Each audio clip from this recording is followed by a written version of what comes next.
inti, yaitu sosialisasi tentang kurikulum merdeka.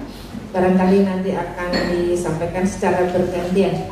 Yang pertama langsung akan disampaikan oleh Ibu Pengawas SMP Negeri 2 Kota Serang, yaitu Ibu Hajah Neni Suwartini MPD. Disilakan. Bismillahirrahmanirrahim. Assalamualaikum warahmatullahi wabarakatuh.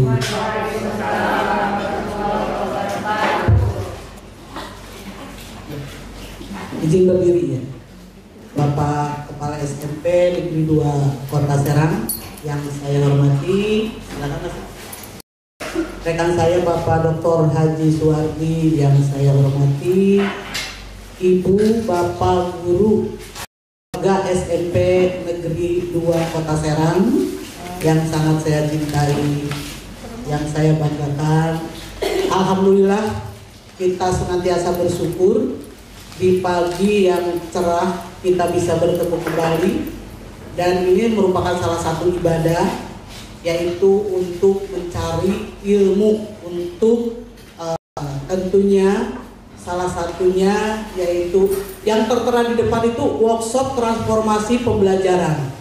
Ini cocok untuk kegiatan saat ini dan kegiatan-kegiatan yang lalu. Artinya hari ini kita berkumpul itu untuk bersama-sama bergerak mengenai atau mentransformasi pendidikan, ya, yaitu untuk menjawab tantangan pendidikan saat ini. Terus terang, kegiatan ini kami yang minta ya kepada sekolah, karena SMP 2 yaitu center diantaranya pusatnya di Kota Serang, termasuk juga biasanya pusat-pusat kegiatan yang selalu dilibatkan oleh pusat ya, dari dulunya itu ya MBS SMP 2, terus dari LPMP SMP 2 ya, nah itu. Makanya kami tidak mau ketinggalan ya, ketika ada kebijakan nasional ini, terus yang lain apa juga diikuti di tingkat bawahnya. Makanya kami minta kepada kepala sekolah, kapan ada pertemuan dengan guru-guru, kami ingin mensosialisasikan dan dokumentasi dalam bentuk video atau apalah ya, kan zaman sekarang itu sudah ada di YouTube katanya. Kalau itu bisa di YouTube, nanti ketika tampil tinggal ngebuka atau apa ya, tapi kan mereka tidak tahu YouTube untuk membuka. Pokoknya silakan dikemas, misalnya ketika tampil ada segalanya. Yaitu kemarin memang baru PowerPoint ya, Rahmat, tapi itu sudah diapresiasi ya tentang budaya mutu. Intinya dari hasil kegiatan-kegiatan yang sudah menjadi budaya, ujung-ujungnya ada prestasi. Nah, yang keduanya apresiasi juga penilaian kinerja kepala sekolah untuk kepala SMP 2 masuk ke peringkat amat baik. Ya, tepuk tangan. Bukan baik, amat baik yang saya baca. Ya, artinya apa? 7 kepala sekolah dari Kota Serang yang amat baik. Saya memantau dari mulai persiapan, bahkan dari kegiatan yang dikirim oleh Bu Ros, lewat statusnya, lewat YouTube-nya. Ya, itu memang ya seperti itu, alhamdulillah. Dan ini bukan hanya kerja kepala sekolah, ini adalah kerja kita semua. Jadi minimal dipertahankan, maksimalnya terus ditingkatkan untuk kedepannya, apalagi dengan adanya program budaya mutu.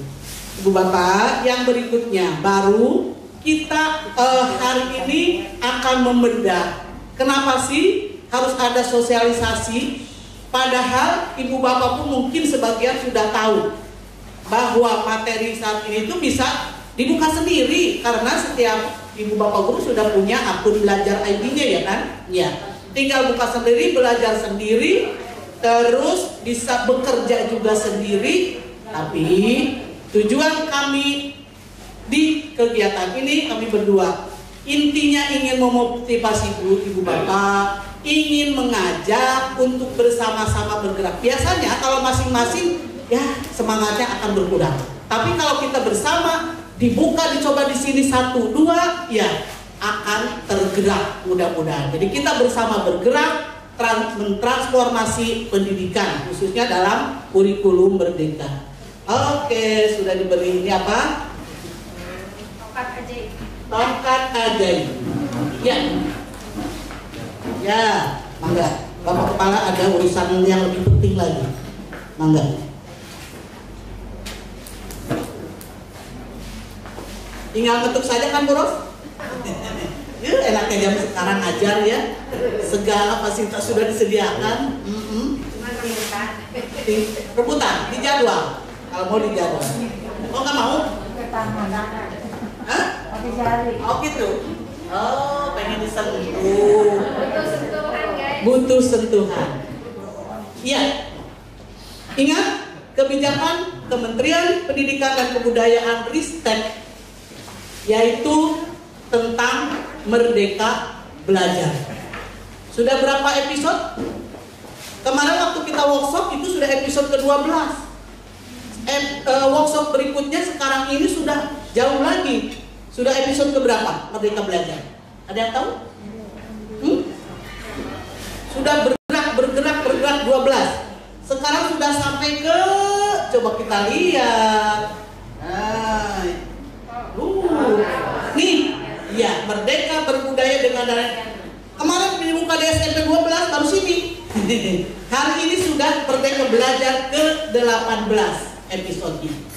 Ya, artinya Ibu Bapak, kalau kita tidak update ya tentang perkembangan regulasi, kita akan ketinggalan. Fasilitasnya ada, hanya tinggal maunya, ya, tinggal maunya. Jadi sekarang sudah Merdeka Belajar ke episode 18. Ya, hari ini nih baru dibuka nih. Ibu Bapak, kita mengawali dari yang pertama, tidak akan dibuka satu persatu. Dan ini yang sudah kita lewati. Ketika itu tahun berapa? 2019, ya kan? Apakah ini karena ada pandemi? Adanya Merdeka Belajar. Nah, kita buka saja. Di dalamnya ada apa? Episode pertama yang sudah kita lakukan di tahun 2020-2021. Ya. Apakah ini karena adanya pandemi? Bukan, kan? Ini sebelum pandemi. Ini sudah turun 2019. Yaitu ya. Isi dari episode yang pertama ada 4 poin. Di antaranya yaitu ujian sekolah yang dulunya BUSBN, berstandar nasional. Sekarang dan kita sudah lakukan yaitu hanya dilakukan oleh sekolah, tidak berstandar nasional kan? Ya, ujian sekolah. Tentu dengan pelaksananya pun diserahkan kepada sekolah, diberikan kemerdekaannya, bisa berbentuk portofolio, tugas-tugas atau melalui ujian. Yang kedua yaitu tentang ujian nasional yang ditiadakan. Ya, ini tahun 2021 ujian nasional menjadi AKM dan survei karakter. Saya baru hari ini dapat dari informasi dari Pak Rahmat ya, bahwa AKM yang kemarin itu sudah ada hasilnya. Tapi saya belum buka SMP 2 itu posisinya di mana. Hanya secara ininya tadi katanya lebih banyak di level 2, Bu. Artinya kalau di level 2 harus ada intervensi atau harus ada penanganannya yang sesuai. Kecuali kalau sudah di level 4 itu akan lain lagi. Itu belum dibuka karena baru hari ini. Ini. Yang keduanya yaitu berfokus pada ini pun sudah kita lalui ya. Nah, yang ketiganya penyederhanaan RPP ya. Menjadi berapa komponen? 3. Ya, ini pun kita sudah workshop, sudah belajar yang keempatnya tentang PPDB. Sekarang kita lanjut saja, kita lewati karena dari 1 ke 18 itu ada ranah-ranah bukan ranah kita. Ranah kita mungkin ada di episode kelima tentang guru penggerak dan ada sekolah penggerak. Tentang BOS juga. Kita langsung ke episode berikutnya yaitu episode ke-15.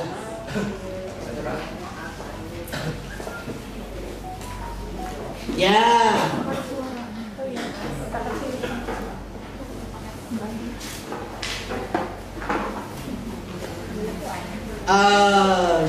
Masih sibuk konsumsi. Ya. Nanti minta tolong manfaatkan waktu ya ketika praktik, jadi fokus makan minumnya ya di situ. Jangan ada acara lain di dalam kelas di sini. Kita lanjut di episode ke-15, yaitu tentang kurikulum Merdeka dan platform Merdeka Mengajar. Mungkin ibu bapak sebagian sudah membuka apa sih yang disebut dengan UMER, ya. Apa sih platform Merdeka Belajar itu, apa adanya, ada apa-apa saja. Ini saya buka dari langsung saja materi paparan Mendikbudristek, ya, tentang episode ke-15. Ini tadi sudah dibahas, ya. Kita lanjut yang melatar belakangnya. Apa luncur atau meluncurnya kebijakan saat ini, yaitu kita rasakan adanya krisis pembelajaran di Indonesia yang telah berlangsung lama dan belum membaik dari tahun ke tahun. Jadi bukan hanya karena COVID itu tambahannya. Sebelumnya pun kita sudah krisis. Dari hasil analisis dan studi-studi nasional maupun internasional, yang salah satunya yaitu program PISA, ya kan, ada juga tim yang menunjukkan bahwa banyak siswa kita yang tidak mampu memahami bacaan sederhana atau menerapkan konsep matematika dasar. Saya tanya ke ibu bapak guru, betul enggak apa yang dikatakan di sini studi nasional itu? Betul. Banyak siswa yang kurang memahami bacaan sederhana. Contohnya dalam hal apa? Misalnya, coba memahami perintah. Ya, memahami kalimat. Ya. Jadi ada kalimat perintahnya juga nggak ngerti, apalagi materinya. Yang ditanyakan apa, yang dijawabnya apa, atau tingkatan dari membacanya pun di sini ya masih rendah. Nah, itu hasil studinya. Terus dalam matematika atau dalam numerasinya juga di sini bagaimana menerapkan konsep matematika dasar. Mungkin ini ibu guru eksak, ibu bapak eksak ya, Pak Weko. Ya, betul ya Pak Weko, betul enggak? Ya, anak kemampuannya masih jauh katanya yang diharapkan. Itu di SMP 2. Kamu di SMP mana? Gitu ya. Yang kedua, yang melatar belakangnya, si skor PISA tidak mengalami peningkatan yang signifikan dalam 10 sampai 15 tahun. Setiap workshop, setiap kegiatan ini dibawa terus yang melatar belakangnya. Kenapa? Karena kita tidak bisa menutup mata. Kita itu bersaing dengan dunia internasional. Ya, sekarang itu sudah yang namanya globalisasi ya. 70%. Nah, ini 70% siswa usia 15 tahun berada di bawah kompetensi minimum membaca dan matematika. Nah, ini keprihatinan ya. 70% dari setiap negara yang mengikuti program ini. Yang berikutnya, dari studi tersebut memperlihatkan adanya kesenjangan besar antara wilayah dan antar kelompok sosial ekonomi dalam hal kualitas belajar. Mungkin saja ya SMP di kota Tangerang Selatan, DKI, sekolah-sekolah yang high dalam artian misalnya sekolah swastanya ya, ada Sampurna Foundation yang di Tangerang tuh saya pernah ya. Terus ada SMP Cikal ya. Nah, itu mungkin karena wajar mereka mengelola siswanya satu kelas itu hanya di bawah 10 orang. Jadi terus dengan dana yang sangat segala fasilitas ada. Artinya pelayanan individual itu betul-betul ya. Beda dengan di sini 46 lebih kan? 45 lebih. Ya, nanti kita akan membedah bagaimana yang namanya dengan pembelajaran berdiferensiasi. dengan 45 siswa melayani 45 karakter, itu secara bagaimana sih? Impossible, Bu. 45 bisa dilayani dengan berbeda kemampuan dan sebagainya. Nah, di sini tujuannya pemerintah ke sana. Ya, kita akan mencoba.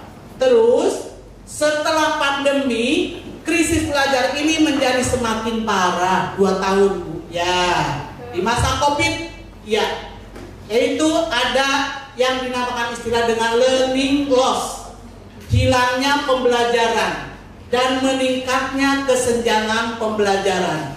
Ini adalah data.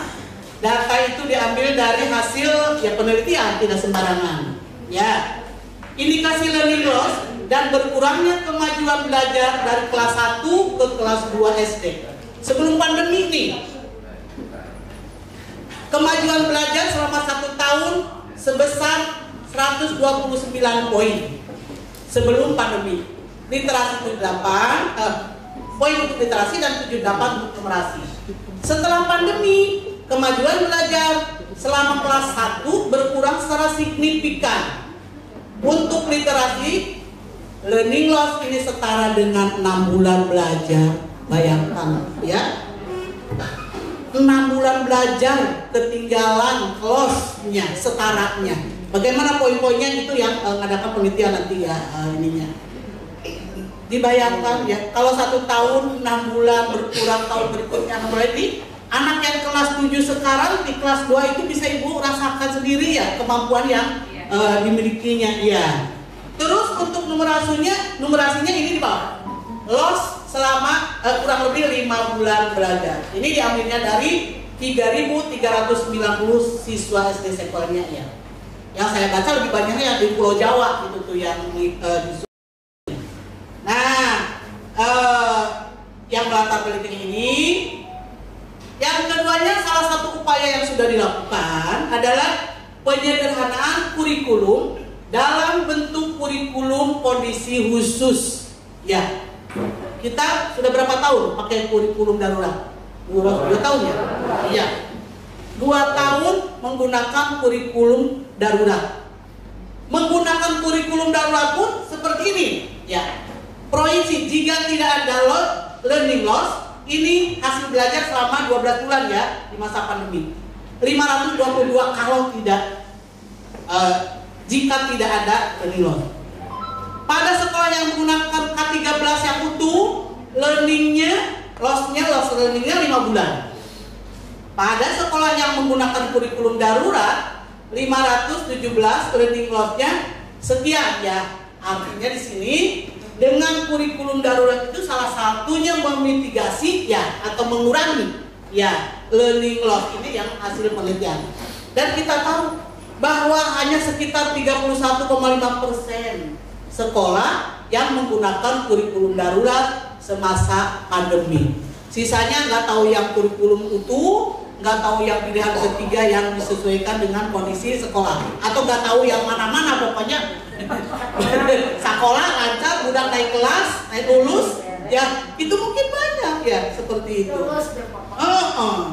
Ya, nah efektivitasnya dalam menggunakan kurikulum pada kondisi khusus ini semakin menguatkan pentingnya perubahan rancangan dan strategi IKM, implementasi kurikulum secara lebih komprehensif. Ya, ini ada perbandingan bagaimana implementasi saat ini dengan arah ke perubahan kurikulum.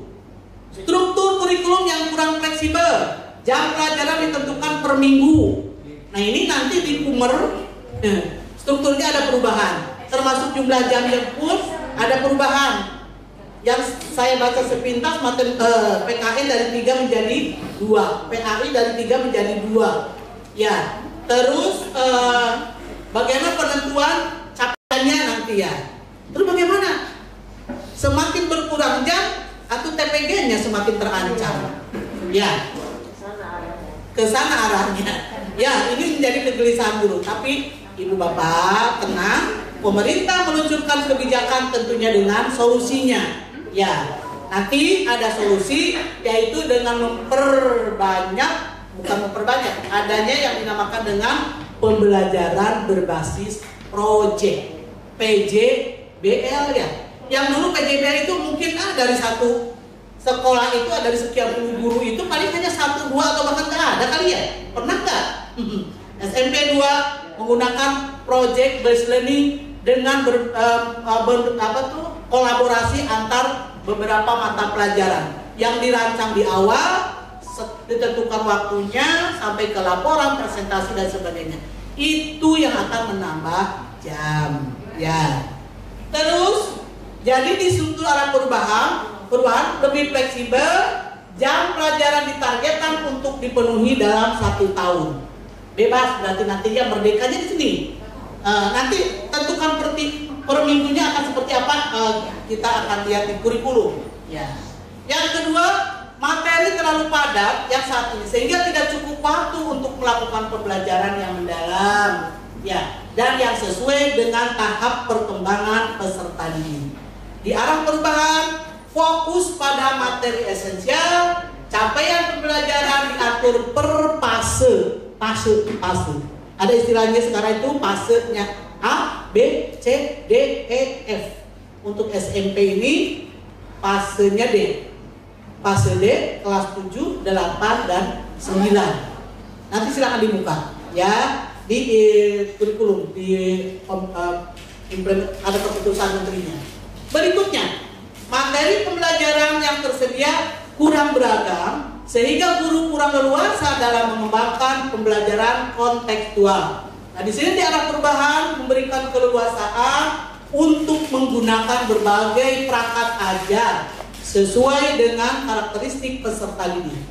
Perangkat ajar sudah disiapkan, ada berapa ribu contoh ya, perangkat ajar, ada modul, tidak ada RPP nanti ya, adanya modul yaitu yang berbentuk RPP plus ya, modul garis miringnya RPP plus ya, di situ sudah ditentukan. Terus ini yang berikutnya ini Bu, teknologi digitalisasi belum digunakan secara sistematis untuk mendukung proses pembelajaran. Di sini aplikasi yang menyediakan berbagai referensi bagi guru untuk dapat terus mengembangkan praktek mengajar di sini. Pasti akan bertanya, dan semua sekolah bertanya seperti itu. Untuk digitalisasi ujung-ujungnya bagaimana kuotanya, bagaimana alatnya, bagaimana jaringannya, dan sebagainya. Ya, tapi kita belum mencoba, kita ada solusi lain.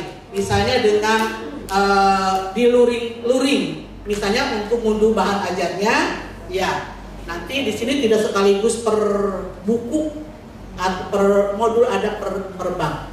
Ya, dalam pemulihan, nah itu yang melatar belakangnya di atas sekarang.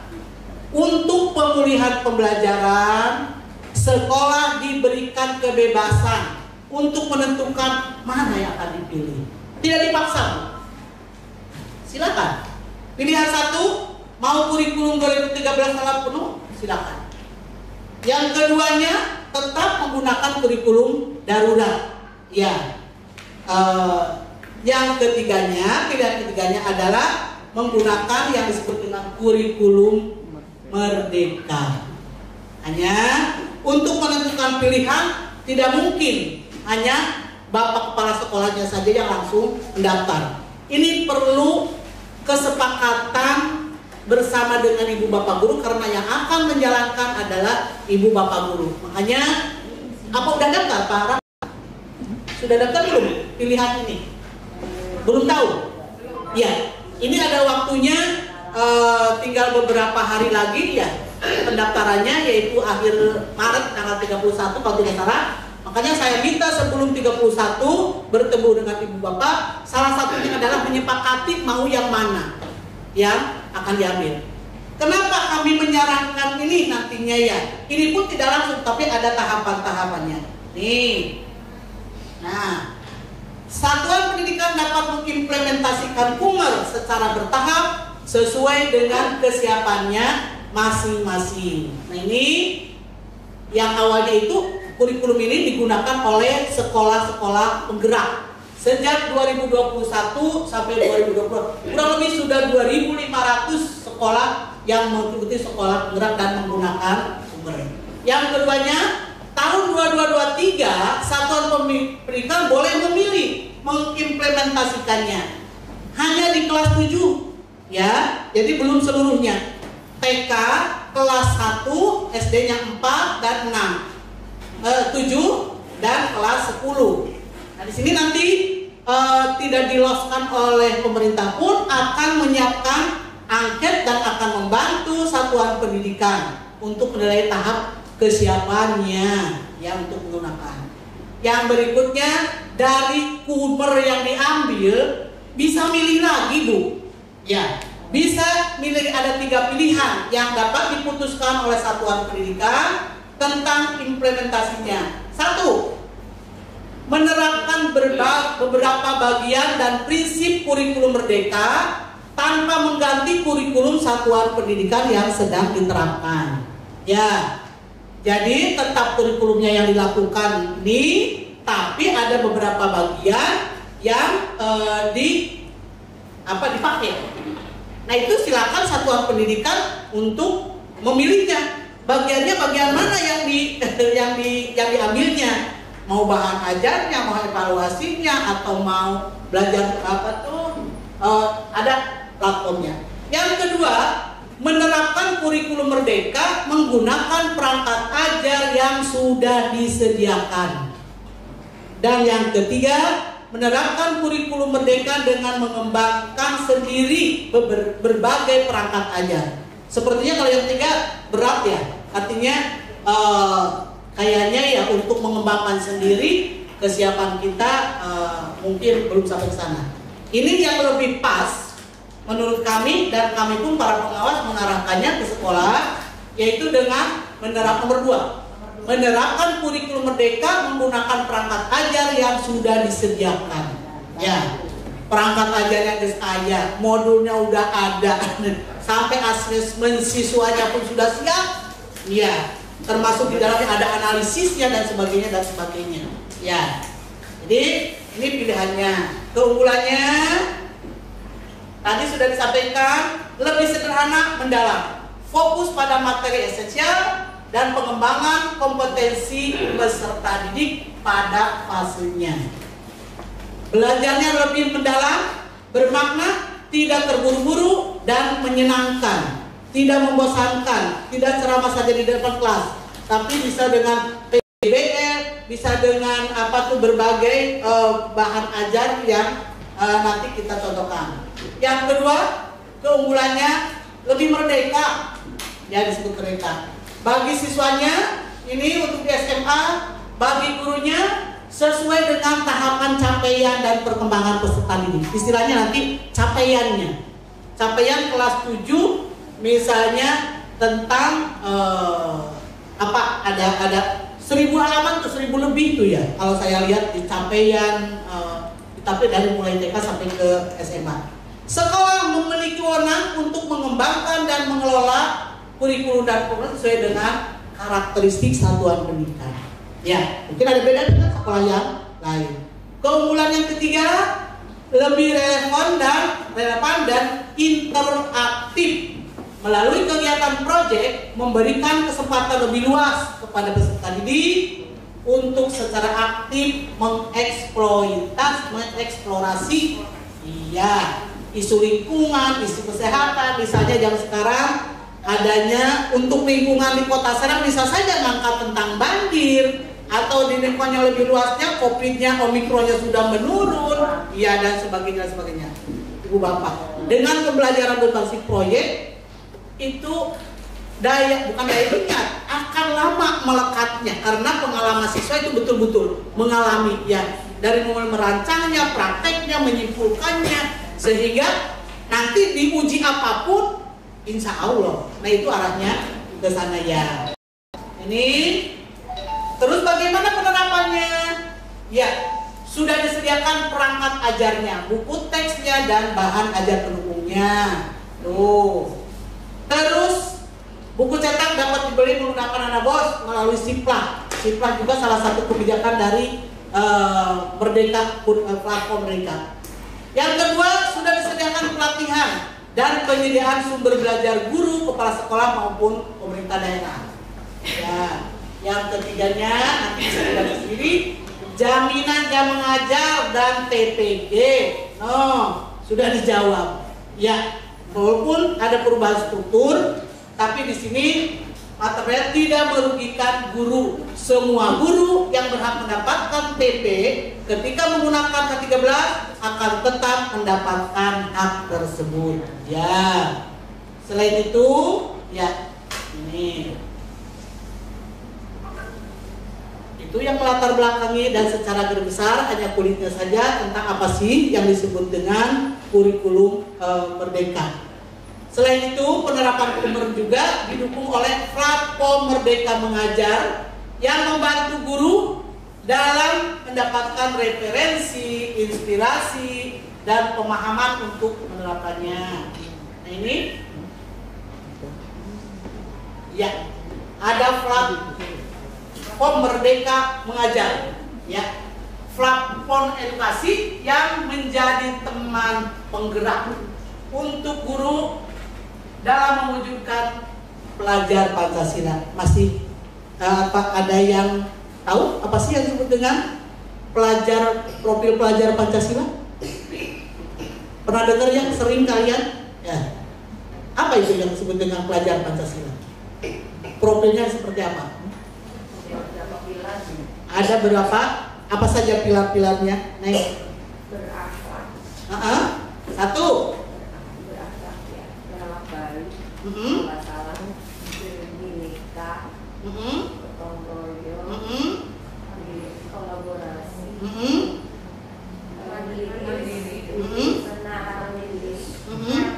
ada 6 ya? Ya, ini sebetulnya penjabaran dari tujuan pendidikan nasional ya. Profil pelajar Pancasila, yaitu intinya ada 6 tadi katanya. 1, beriman dan bertakwa kepada Tuhan Yang Maha Esa dan berakhlak mulia. Yang keduanya yaitu mandiri. Ya, yang ketiganya gotong royong, terus berkebinekaan global, bernalar kritis, dan kreatif. Ya, kita di kurikulum yang lalu ingat 4C. Itu bagian dari sini juga. Ya, profil pelajar Pancasila. Ya, bahwa di dalam platform Merdeka Mengajar, ya, ini kita ini untuk guru, untuk mewujudkan pelajar Pancasila ini, ibu bapak, sekarang ini bukan hanya dituntut untuk hanya ngajar selesai, ngajar punya nilai, laporan, nah ini beres. Tapi guru sekarang dituntut untuk ada 3, mengajar, belajar, berkarya. Ya, platform tentang mengajar ini sudah biasa kan? Ya, tentunya dengan menyediakan referensi yang sudah disediakan. Di sini ada perangkat ajarnya, ya, yang berbasis kurikulum mereka kurang lebih 2.000 referensi. Dan kewajiban guru pun yaitu kita juga akan mengadakan asesmen murid yang membantu guru untuk melakukan analisis diagnostis, literasi, dan numerasi dengan cepat sehingga dapat menerapkan pembelajaran yang sesuai dengan tahapan. Artinya nanti di bulan Juli 2023 kalau SMP 2 menggunakan tadi yang pilihannya yang kedua, ibu bapak akan pertama melakukan diagnostik, ya, asesmennya, ya. Kita akan praktekkan nanti.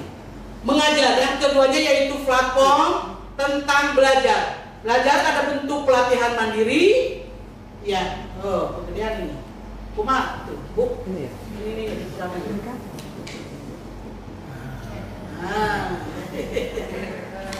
belajar, ya, memberikan kesempatan yang setara bagi guru untuk terus belajar dan mengembangkan kompetensinya kapanpun, dimanapun. Kalaulah dulu harus ada workshop tingkat kota, tingkat provinsi, tingkat nasional, dan tidak semua guru kebagian ya. Sekarang itu Bu bisa belajar sendiri, bisa pelatihan sendiri, ya. Terus bisa juga kita lihat video-video inspirasi yang dikembangkan oleh nanti teman-teman guru-guru penggerak yang lainnya. Bahkan kita pun nanti di yang ketiga, yaitu berkarya. Selain kita tadi sudah melaksanakan pembelajaran-belajarnya, belajar sudah, terus bisa nih platform yang ketiga, mendorong guru untuk terus berkarya dan menyediakan wadahnya berbagai praktik. Coba siapa yang tidak akan bangga ketika kita praktek, ketika punya hasil, terus karyanya di-sharekan atau dimasukkan ke sini ya. Dapat membangun misalnya membuat portofolio dan karyanya sehingga ibu bapak bisa berbagi. Ya, ada follower kalau istilahnya ya di sini. Aduh, nih hasil karya saya followernya sekian ribu misalnya, di subscribe. Nah, ya, ini terus nanti tekniknya melalui akun belajar atau diunduh dan sebagainya. Prakteknya insya Allah nanti akan disampaikan ke Bapak oleh Bapak Dr. Haji Suwardi. Ini sebagai pembukanya ya, apa sih dan kenapa sih harus Kumer, dan kenapa kita ya harus menyambut, karena ada Ibu Bapak di tahun 2024 ini sudah semua. Syukur kalau sekolah kita terpilih menjadi sekolah penggerak ya. Selain ini sudah dibiayai kan, dapat bantuannya 100 sekian puluh juta yang di dalamnya untuk buku, untuk pelatihan dan sebagainya. Ya, kalaupun tidak, kita melaksanakan sendiri. Ya, artinya ketika 2022 kelas 7, 23 kelas 8 berarti naik ke 24-nya 29. Semua sudah 24 ketika PEN diluncurkan secara nasional kita sudah melaksanakan. Ya. Kalaupun tidak memilih itu, masa sih SMP 2 tidak memilih? Ya, ibu bapak bisa menerapkan, silakan kurikulumnya itu, tapi materi-materi ajarnya, perangkat ajarnya bisa ambil dari sini. Mungkin ini sebagai pembukanya, ibu bapak terima kasih. Dilanjut langsung oleh Bapak Dr. Haji Suwardi. Wabillahi taufiq wal hidayah. Wassalamualaikum warahmatullahi wabarakatuh.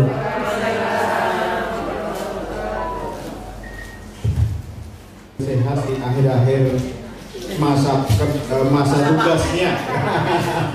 Di masa tugasnya, karena tinggal beberapa bulan lagi buat nenek itu sudah pensiun.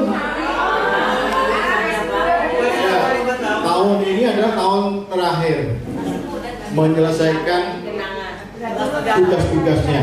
Jadi purna tugas akan diselesaikan tahun ini dengan baik. Maka saya dengan semangat di saat-saat ini mendampingi beliau supaya jangan sampai melompong di akhir-akhirnya. Kurang bagus apabila seorang itu ya, dalam bekerja di awalnya bagus tapi di akhirnya jelek. Nah, yang saya lihat sebagai teman di pengawas sekarang itu, beliau dengan kondisi yang sudah mau pensiun tapi semangatnya masih tinggi. Dari maka saya makanya pagi-pagi juga sudah datang ke sekolah. Di saat banyak guru-guru kepala sekolah memberikan penilaian yang kurang bagus kepada pengawasnya, kita tetap eksis, ya.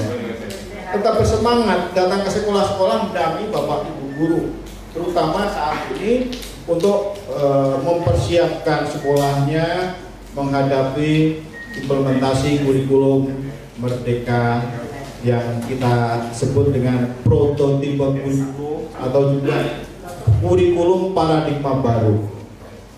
Sesuatu yang banyak orang juga menganggap bahwa kurikulum itu selalu kenapa harus berubah. Kita lebih sedih kita. Kok menjadi kayak gitu hasil didikan kita, jeripayah kita selama 3 tahun di SMP 2 anak-anaknya kenapa kayak gitu? Tentu yang kita tidak disadari. Nanti kita akan nonton film yang ada di platform Merdeka Mengajar, dan juga ada di platform itu ada beberapa yang kita harus dalami supaya kita nanti masuk ke kurikulum Merdeka itu benar-benar sudah siap. Jangan sampai nanti ada pemikiran yang dikatakan kita berada pada posisi yang negatif itu masuk di kita. Ini gaya-gayanya pemerintah sekarang aja, karena mereka berkuasa semaunya sendiri. Padahal saya juga bisa. Banyak saya mendapatkan masukan-masukan begitu di media sosial itu. Jadi apa yang sudah ditetapkan orang-orang yang memang ditugaskan oleh pemerintah itu nggak digubris, nggak diguguk. Apalagi kita sebagai guru kalau nggak diguguk kayak apa itu hasilnya nanti? Masa akan mendengarkan orang-orang yang di luar sana yang omongannya sudah nggak sesuai dengan aturan, yang miring-miring, apalagi materi pendidikannya nggak ada sama sekali. Contoh digitalisasi yang terjadi sekarang ini menjadi prioritas kita untuk dilakukan di sekolah-sekolah, digunakan oleh sekolah-sekolah. Tapi kalau digitalisasi itu nantinya tidak digunakan secara baik, yang terjadi nanti permasalahan sosial yang di Indonesia, olah 1-2 orang yang punya mental yang itu akan rusak. Bapak Ibu, kita berhadapan dengan anak-anak yang sekarang dengan flexing ya, kita yang lagi viral kan. Bagaimana seorang siswa yang tadinya belajar biasa-biasa, tapi karena kondisi mereka mendapatkan cara-cara digital yang dengan mudahnya data diperoleh, kemudian mereka menggunakan aplikasi-aplikasi yang tidak benar digunakannya, hanya dengan menguasai masuk ke dalamnya, akhirnya dia menjadi kaya dalam waktu yang cepat. Seorang dengan mudahnya dalam 2 tahun sudah memiliki harta miliaran, bahkan triliunan bisa-bisa kalau dikumpulkan. Akhirnya yang terjadi apa? Uangnya itu nggak digunakan untuk kebaikan, untuk kemaslahatan umat. Dan cara untuk mendapatkan juga cara yang salah. Akhirnya yang muncul adalah kita tidak perlu sekolah. Saya pernah mendapatkan omongan dari Deddy Corbuzier. Dengan mudahnya orang itu, buat apa cita-citanya sekarang harus belajar dari SD 6 tahun, SMP 3 tahun, SMA 3 tahun, perguruan tingginya nanti 6 tahun. Buat apa sekolah yang gitu? Karena tidak akan kaya, nggak usah. Nah, main kredit saja yang cepat. Itu kan ajarannya Doni Salmanan sama Indra Ken kan begitu kan? Yang terjadi adalah kerusakan mental, kerusakan moral di Indonesia. Kalau kita percayakan anak-anak kita ya tidak diarahkan kepada digitalisasi yang benar untuk belajar. Itu yang nanti kita akan coba di kurikulum yang baru ini membawa anak-anak kita itu ke sana. Apalagi kalau sudah ngomongkan yang lebih parah lagi di Indonesia itu kan banyak pengkritik yang dari sisi posisi ya, kalau kita katakan posisi, orang-orang itu berkeliaran di mana-mana, di media massa mudah sekali kita mendapatkannya. Sementara kita kadang-kadang terpengaruh dengan omongan yang rasional sekali. Sangat rasional yang digunakan omongan itu, sehingga apa yang diputuskan oleh pemerintah jadi tidak bisa bergerak.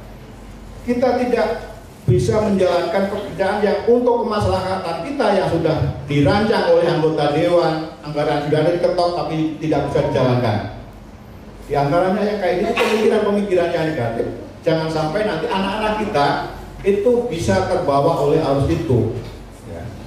Maka di kurikulum yang baru yang akan kita jalankan di tahun 2024 untuk keseluruhan, dan kita akan mengajak pada hari ini kurikulumnya adalah kurikulum Merdeka implementasi itu mendaftar di kelas 7 supaya nanti kita memanfaatkan itu. Jangan sampai nanti kita nunggu sampai tahun 2024 yang lainnya sudah berjalan sampai di kelas 3 kita baru kelas 1. Saat ini diperintahkan kita boleh menggunakan kurikulum 2013 ya, yang sebelumnya itu boleh kurikulum darurat, kurikulum yang tinggal menggunakan esensi saja karena kondisinya darurat, dan kurikulum yang ditawarkan oleh pemerintah dengan jalur mandiri. Kita akan mendaftar, saya mengajak beberapa teman pengawas untuk bergerilya ke sekolah-sekolah agar sekolahnya itu mau memanfaatkan itu. Jangan sampai nanti guru-gurunya itu merasa, wah saya berat akan menggunakan kurikulum yang baru. Karena nanti akan banyak belajar. Pada waktu belajar itu juga kalau tidak didampingi oleh orang-orang yang memang keinginannya kuat mengajak itu, akan terbawa arus lagi dengan suara-suara yang miring yang terjadi di lingkungan kita. Nah, kita akan membawa ke sana tahun 2022 bulan Juli nanti kelas 7 menggunakan kurikulum Merdeka. Dengan menggunakan kurikulum Merdeka, maka kita persiapkan diri kita sebagai guru supaya tahu sudah ada materi-materi yang banyak di HP kita ya, yang disuruh untuk menggunakan namanya platform Merdeka Mengajar. Dan satu lagi kalau di sini juga saya menggunakan yang mudah yang digunakan buat ini tadi. Di sini ada ini kurikulum Merdeka. Di sini bawahnya itu ada bermacam-macam yang kita gunakan untuk belajar mandiri tentang kurikulum Merdeka. Supaya tidak usah nunggu dari pemerintah. Kalau nunggu pemerintah kita mendaftar dulu yang ini ya, mendaftar dulu kepala sekolahnya, kemudian nanti tanggal 31 ditutup, dipersiapkan dibuka bulan ke depan untuk menggunakan kurikulum jalur mandiri. Syukur-syukur seperti disampaikan Bu Jinani tadi, kita itu akan mendapatkan proyeknya, programnya. Yang dapat bantuan banyak itu program dapat duit banyak, dapat pelatihan-pelatihan yang akan kita peroleh mudah. Nah, kita berharap dapat itu, tapi kalau nggak dapat ya kita menggunakan dengan cara jalur mandiri. Jalur mandiri lah kita gunakan caranya supaya kita menyiapkan diri tidak ketinggalan nantinya. Terutama yang kelas 7 nanti kita akan gunakan itu. Kelas 7 menggunakan itu, kelas 8-nya nanti akan tahun berikutnya, dan kelas 9-nya tahun 2024. Mungkin tahun itu berjalan sudah seluruh sekolah, tapi mungkin ada perubahan-perubahan, ada evaluasinya. Baik ya, jadi silakan nanti menggunakan yang ini, menggunakan Linktree kurikulum Merdeka. Nanti kita bisa belajar sendiri di sini. Nah, selain itu Bapak Ibu, saya sudah menggunakan di bagian ini, di bagian platform Merdeka ini. Ini ada di HP Bapak Ibu, maka kita akan gunakan yang paling mudah untuk belajar kurikulum. Ya, saya akan gunakan, masuk dengan Google, tautkan dengan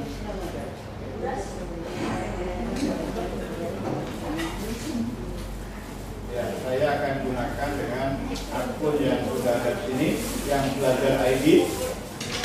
Ya, Bapak itu sebagai guru harus masuk sini. Tanpa menggunakan yang belajar ID, maka kita tidak bisa menggunakan platform tersebut secara penuh ya. Mungkin hanya beberapa saja yang bisa diakses. Maka kita gunakan di sini.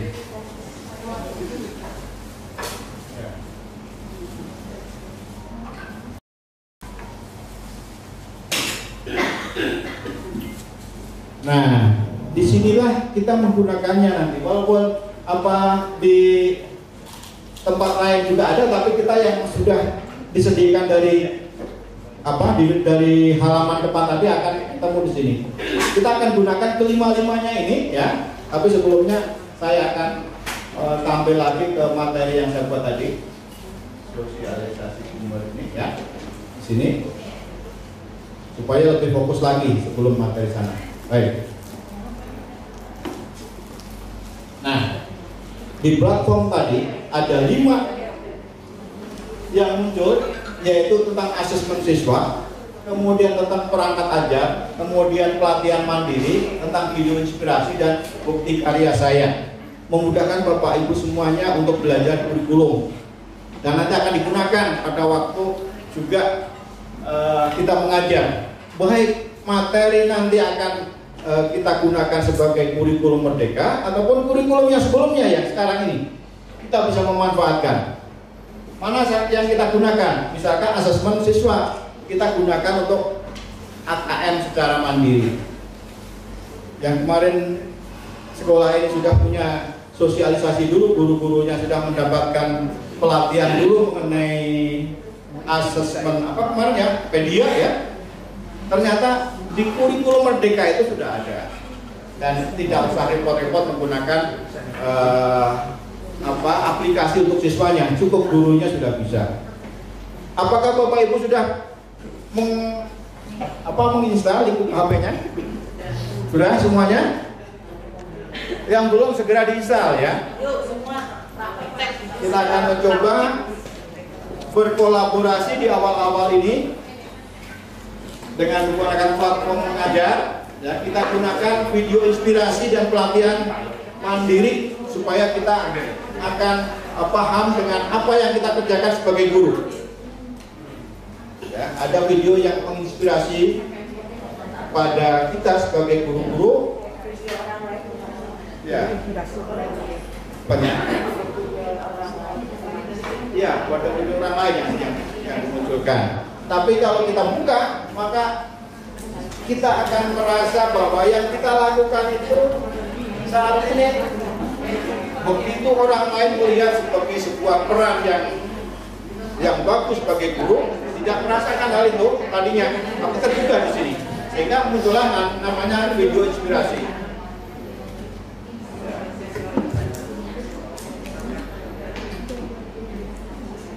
Saya akan juga apakah benar ini ya, salah satu video nanti akan dilihat Bapak Ibu video ini ada di mana, gitu ya. Kalau nanti akan saya tunjukkan berapa banyaknya video, atau sekarang silakan aja dilihat di bagian video inspirasi di buku ini, di platform ini. Kita lihat di video inspirasi ada banyak video yang sudah disediakan oleh pemerintah di platform ini. Yang pertama adalah mengenai aktivasi akun yang sudah lewat, kita sudah menjalankan. Yang kedua mengenai model kompetensi guru, ada 6 video. Semuanya adalah video-video pengalaman dari sekolah-sekolah guru yang pernah menjalankan di guru penggerak ataupun di sekolah penggerak. Kemudian memahami murid di masa pandemi juga demikian. Ada 4. Isinya langkah tepat akan pembelajaran jauh efektif, kembali ke sekolah di masa pandemi. Ini hubungannya dengan ini belum saya buka ya. Kita lihat lagi di sini ada pendidikan inklusi. Kemudian proyek peningkatan literasi. Kalau kita lihat akan sangat menarik ya. Bagaimana di kelas Sidoarjo ya, Nusa Tenggara tentang kemampuan literasi. Di Sumbawa, di NTB ini program-program lama yang digunakan ya, sebagai piloting mengenai literasi. Kemudian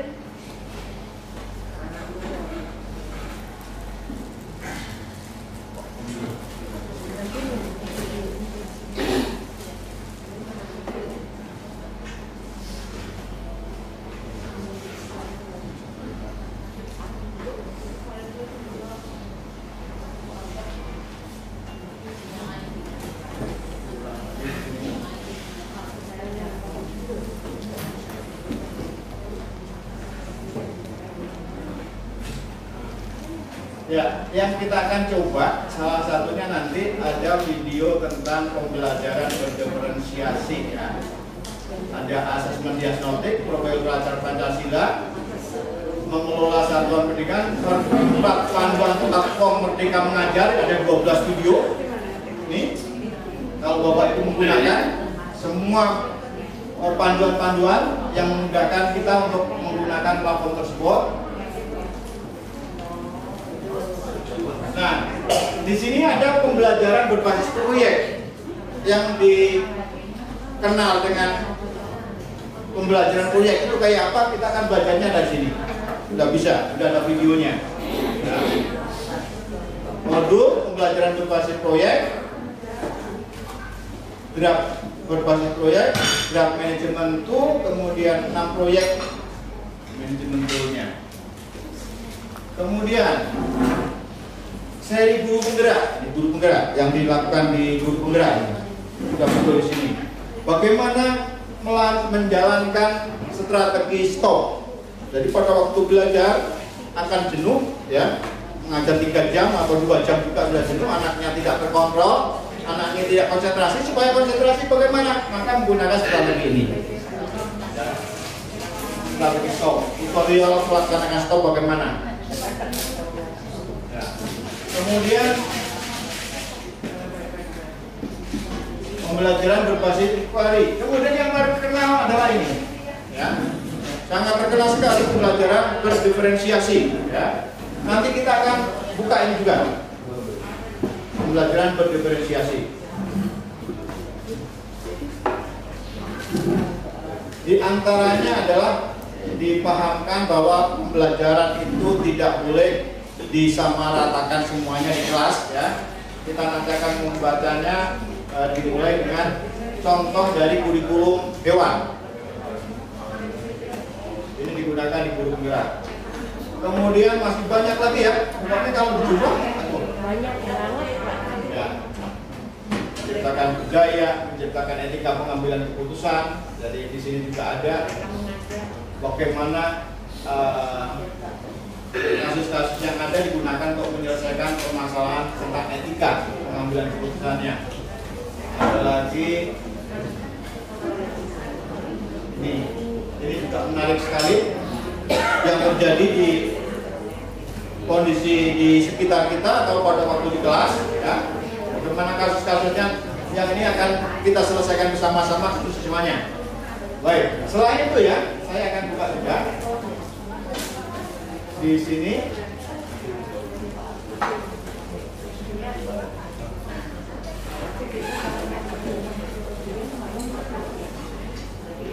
Saya akan coba yang ini dulu.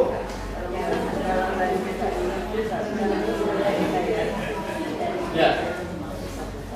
Bagaimana mengenali diri dan perannya sebagai pendidik, Bapak Ibu. Kita akan coba supaya menginspirasi kita. Jangan sampai menjadi guru itu menjadi sebuah pekerjaan yang bukan pilihan. Padahal di sini sudah dicontohkan pengalaman dari Pak Simon Rafael. Ya.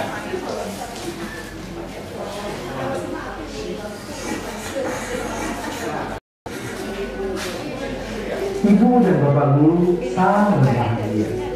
Mengawali perjalanan kita di Gunung Merdeka Belajar ini, kita akan bersama-sama melakukan refleksi, mengenali diri, Coba kita saksikan bersama-sama ya. Sebagai pendidik berdasarkan pemikiran Hajar Dewantara. Mari kembali ke awal perjalanan kita sebagai pendidik. Dahulu, saat memutuskan menjadi guru, apa yang ada dalam pikiran ibu dan bapak guru? Mengapa memutuskan ingin menjadi pendidik? Bagaimana perjalanan perjuangan sehingga akhirnya sampai di profesi hebat ini? Dengan menjadi guru, hadir setiap hari untuk murid-murid, hadir untuk terus menambah kapasitas diri, misalnya melalui kajian materi ini, kita telah menyadari kebutuhan untuk terus belajar secara mandiri. Apapun profesi yang dijalani, kita memang perlu terus belajar. Demikian juga dengan peran kita sebagai pendidik atau guru. Kita perlu terus belajar agar bisa mengantarkan murid-murid untuk berdaya dan menjadi manusia merdeka.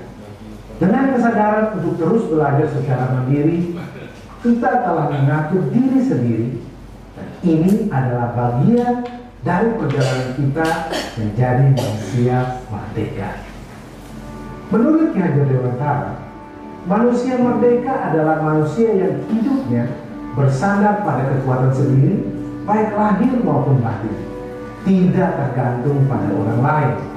Jika kita mengharapkan murid-murid kita kelak menjadi pribadi yang mandiri dan merdeka, tentunya penting untuk mereka mengenali diri, berdaya untuk menentukan tujuan dan kebutuhan belajarnya yang relevan dan kontekstual terhadap diri dan lingkungannya. Sebagaimana disampaikan oleh Ki Hajar Dewantara dalam dasar-dasar pendidikan, maksud pendidikan itu adalah menuntun segala kekuatan kodrat yang ada pada anak-anak agar mereka dapat mencapai keselamatan dan kebahagiaan yang setinggi-tingginya, baik sebagai manusia maupun sebagai anggota masyarakat. Salah satu langkah awal kita sebagai pendidik adalah bagaimana memaknai dan menghayati pribadi kita sebagai manusia yang merdeka untuk terus belajar. Murid-murid kita kini memiliki cara belajar yang sungguh berbeda dengan kita dahulu. Mereka sangat fasih dengan teknologi, menjadikan internet sebagai salah satu sumber belajar utama. Mereka bisa dengan cepat mencari dan mengkonfirmasi pengetahuan dengan teknologi dalam genggaman.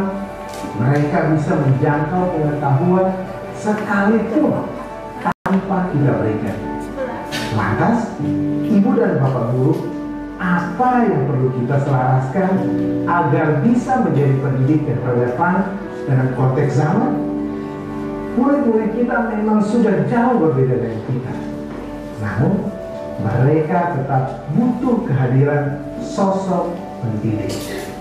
Ki Hajar Dewantara pernah menyampaikan, pendidik itu menuntun tumbuh dan hidupnya kekuatan kodrat yang ada pada anak-anak agar dapat memperbaiki lakunya, hidup dan tumbuhnya kekuatan kodrat anak, bukan dasarnya. Mari kita refleksikan bersama apa peran kita sebagai pendidik untuk dapat menuntun kekuatan kodrat dari murid-murid kita. Bagaimana kita bisa menjaga hidup dan tumbuhnya kekuatan kodrat murid-murid kita? Ibu dan bapak guru, terima kasih sudah memilih untuk hadir di sini. Terima kasih sudah memilih untuk meningkatkan kapasitas diri. Mari kita bersama terus belajar demi meraih tujuan pendidikan menjadi manusia merdeka yang kelak akan menuntun murid-murid kita menjadi manusia merdeka pula. Salam dan bahagia, ibu dan bapak guru hebat.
Ya, Bapak Ibu, tadi yang disampaikan itu adalah sebuah video yang menayangkan mengenai profesi kita sebagai guru menurut falsafahnya yang terkenal oleh Ki Hajar Dewantara. Ya, disebutkan kalau di tempat lain adalah Ki Hajar Dewantara, padahal namanya Ki Hajar Dewantara. Ki Hajar Dewantara itu adalah saya sebenarnya. Ya, jadi orang tua saya itu berkeinginan kuat pada waktu itu menginginkan beliau menjadi guru, tapi tidak kesampaian. Tapi pada waktu itu melihat sosok dari menteri pada waktu itu sehingga memberikan nama supaya tercapai, dan alhamdulillah sudah menjadi guru bagi anaknya, bukan di bapaknya, nggak kecapean. Itulah yang menginspirasi sehingga di kurikulumnya sekarang, Bapak Ibu, kalau kita bicara mengenai kurikulum, perjalanan kurikulum dari Indonesia Merdeka 72 tahun yang lalu sampai sekarang, kurikulum itu belum ada yang memberikan sebutan merdeka. Baru sekarang ini dikatakan kurikulumnya adalah kurikulum merdeka. Walaupun itu hanya kata-kata yang disebutkan di dalam nama kurikulumnya, tapi akan berdampak sangat luar biasa kalau orang itu sudah menyebutkan nama itu dengan baik. Kalau kurikulum sebelumnya, kurikulum tahunnya yang disebutkan, ya kan? Sekarang sudah dikatakan kurikulum merdeka. Dengan menggunakan istilah merdeka itu saja, maka orang akan dengan fasihnya dan akan lama-lama akan mencari dan mengenali isinya tentang merdeka. Kalau merdeka sebelumnya kan merdeka dari penjajah supaya tidak dijajah dalam kehidupan sehari-harinya. Tapi kenyataannya penjajahan yang terjadi dari zamannya kolonial sampai sekarang penjajahan masih tetap terjadi. Bahkan yang menjajah adalah gurunya sendiri terhadap siswanya. Merdeka sudah ada pada siswa belum? Kalau dengan cara-cara mengajarnya kayak gini. Kalau kita nanti akan membuka video-video itu, kita itu masih jauh dari istilah merdeka pada anaknya, ya. Maka muncullah di kurikulum merdeka ini beberapa pembelajaran yang dikatakan dengan paradigma baru. Kurikulumnya juga kurikulum paradigma baru, kemudian pembelajarannya maka harus pembelajaran paradigma baru. Berarti sebelumnya dikatakan paradigma lama kalau gitu. Kalau ada baru berarti lama. Iya, otomatis kayak gitu walaupun tidak dinyatakan secara eksplisit ya. Jadi kita harus paham dengan kondisi kita saat ini. Kita akan membuka bagaimana pembelajaran berdiferensiasi sebagai yang dikatakan unggulannya di pembelajaran paradigma baru itu ya, di kurikulum merdeka itu ya pembelajaran berdiferensiasi. Bapak Ibu kalau mengajar 40 anak ya, memberlakukan sama, mulai dari merencanakannya di awal, kemudian sampai pada prosesnya, sampai di hasilnya disamakan. Muncullah yang namanya akhirnya KKM. KKM-nya 75 semua. Yang terjadi apa? Yang 75 beneran ada yang mampu, tapi yang tidak mampu banyak. Tapi akhirnya apa? Yang tidak mampu juga akan mendapatkan 75. Ujung-ujung. Ya kan begitu? Kasih sayang. Muncullah katanya nilai-nilai yang tadi siluman ya. Kasih sayang. Nilai kasih sayang, padahal dalam kriterianya tidak muncul di sana KKM kasih sayang itu tidak. Kenapa kita tidak jujur dengan mengatakan memang kemampuannya pada sampai di bawahnya itu? Itu kan akhirnya apa? Ketidakjujuran yang kita gunakan sehari-hari menjadi sesuatu yang biasa. Nanti akan muncul mereka akhirnya di masyarakat menjadi manusia. Nanti kalau udah kita belum membaca secara keseluruhan, kalau kemarin saya sudah sempat untuk memutar bagaimana guru itu mengajar siswa itu sama dengan mengajar masyarakat, mengajar manusia yang nantinya akan hidup di masyarakat. Kalau di masyarakat nanti akan menggunakan pendidikan itu sebagai sebuah budaya hasilnya. Kalau kita berikan adalah nilai-nilai yang masih banyak bohong-bohongnya, maka yang terjadi hasilnya juga di masyarakat budayanya juga kan kayak gitu. Oh, yang terjadi. Sehingga yang terjadi kita lihat di masyarakat bagaimana seorang atau masyarakat kita di lampu merah. Lihat di lampu merah. Mereka kalau sudah ada kesempatan terobos-terobos. Kita sebagai seorang, mohon maaf, kalau muslim kan jujur itu benar-benar ya harus diucapkan, diterapkan beneran. Tapi kejujuran ternyata tidak sampai pada kehidupan amalia yang kayak gitu. Yang dikatakan hanya mungkin masalah sholat saja, tapi sudah kehidupan itu nggak bisa. Itu yang terjadi. Sehingga nilai-nilai yang kita berikan kepada siswa yang tidak jujur itu akan terbawa di masyarakat dan dianggap lumrah. Budaya itulah yang diciptakan. Kalau pendidikan menciptakan budaya, ya budayanya hasilnya pendidikan kita kayak gitu. Cerminan dari apa yang sudah kita berikan di sekolah. Ada video yang menjelaskan tentang itu ada. Kemarin saya buka di sana dan merasa benar kita sebagai guru yang belum menjalankan hal itu. Karena apa? Karena kurikulumnya yang memang tidak mengikat sampai jauh itu. Coba kalau kita jujur, KKM misalkan 50 ya yang tidak di bawah 50 memang dituliskan gitu ya, yang terjadi akan kejujuran akan terjadi dan mungkin kondisinya kalau itu digunakan tidak naik ya banyak yang tidak naik, tapi kenapa kita harus memaksakan menggunakan KKM kalau begitu? Harusnya kan tidak perlu. KKM tidak digunakan untuk kenaikan kelas, beres, sehingga kita akan jujur. Itu yang terjadi ya. Jadi nanti silakan Bapak Ibu kita gunakan semaksimal mungkin platform yang ada dari 5 tersebut ya, kita buka untuk mengawal ke depan sampai pada misalkan kelas 7-nya ya nanti kita menggunakan di kurikulum merdeka di awal tahun sudah paham. Minimal sudah beberapa hal, diantaranya adalah kita akan menggunakan itu. Jadi nilai-nilai yang terjadi sebagai guru akan muncul dan yang ditampilkan di dalam video-video ini. Bapak Ibu tadi sudah masuk kepada bagian dari pembelajaran berdiferensiasi. Saya akan mencoba membuka, Bapak Ibu juga bisa membuka.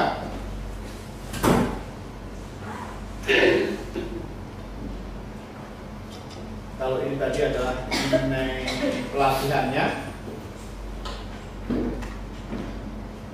Ini di pelatihan itu banyak.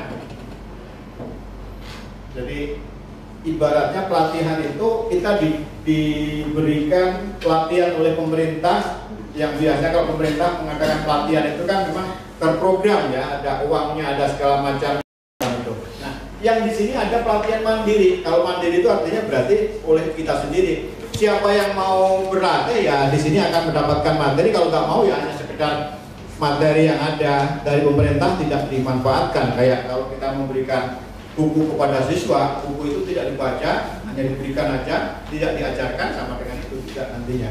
Maka kami berharap, saya berharap Bapak Ibu juga membuka ini dan berlatih sampai hasil pelatihannya nanti bisa seluruh materi ini terselesaikan. Baik, kita akan lihat yang video inspirasi yang kita gunakan mengenai pembelajaran berdiferensiasi. Dan kita nanti akan melakukan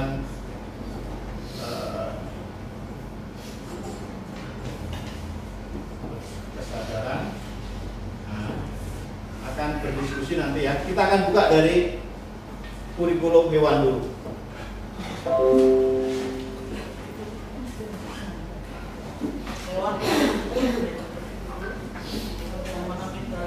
Ya, memahami keragaman dan keunikan murid, sehingga kita paham bahwa dengan memahami apa yang disampaikan model hewan ini di kelas kita tidak jauh dari kondisi itu.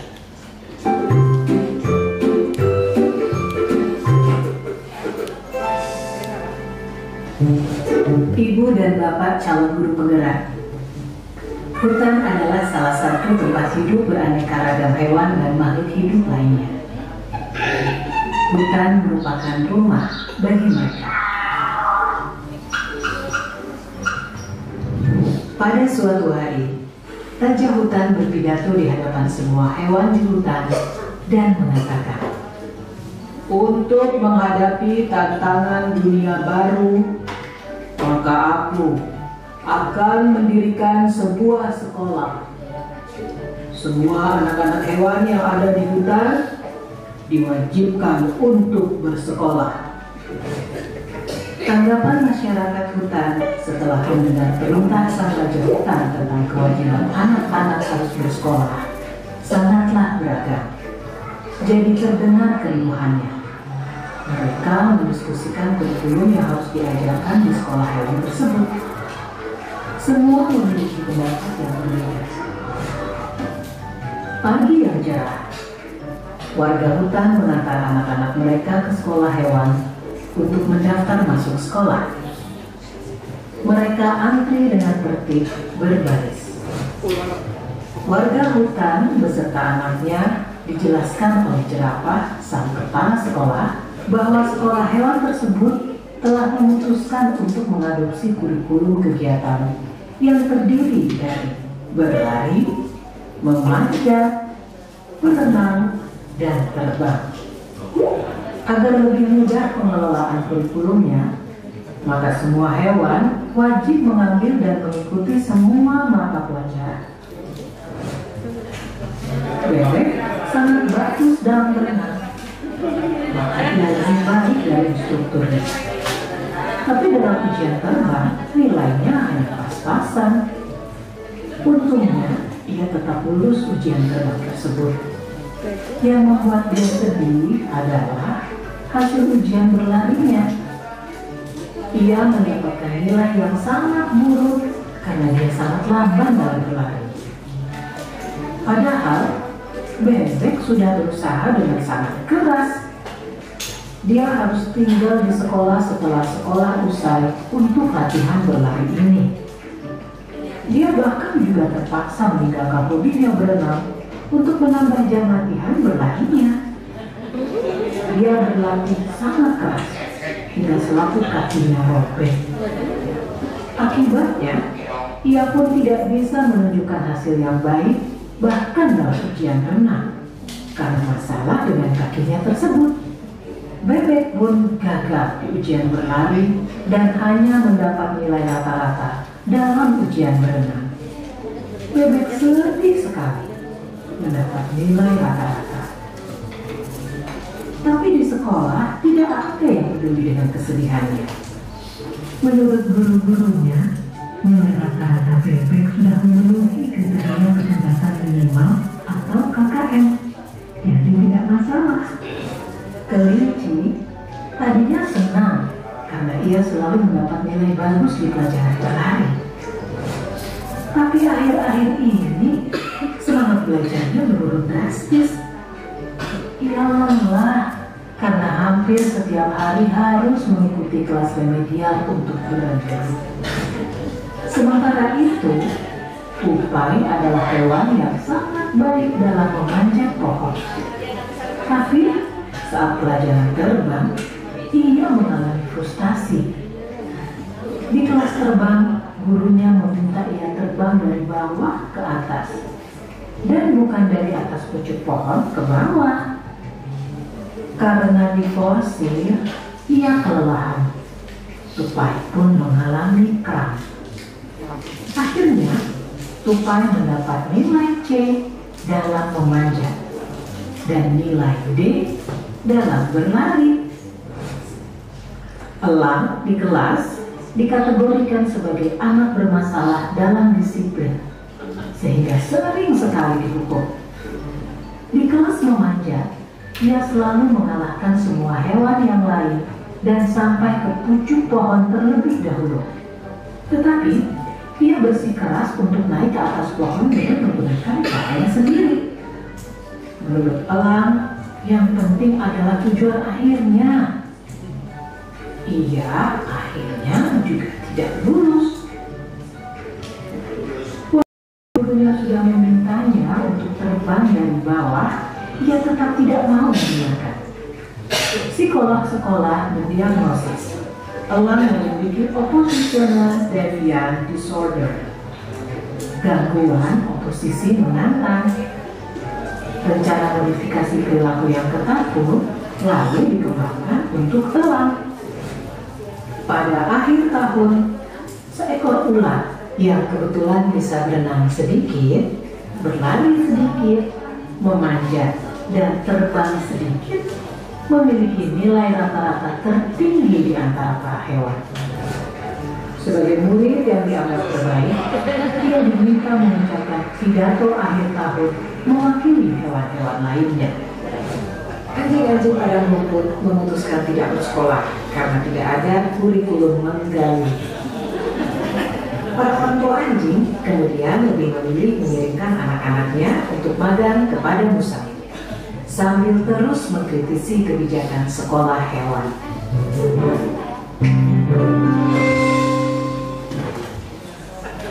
Baik, itu tayangan video penggambaran kenapa kita perlu membuat sebuah kurikulum yang dikatakan kurikulum itu dibutuhkan oleh anak. Kita punya anak yang beragam, ya.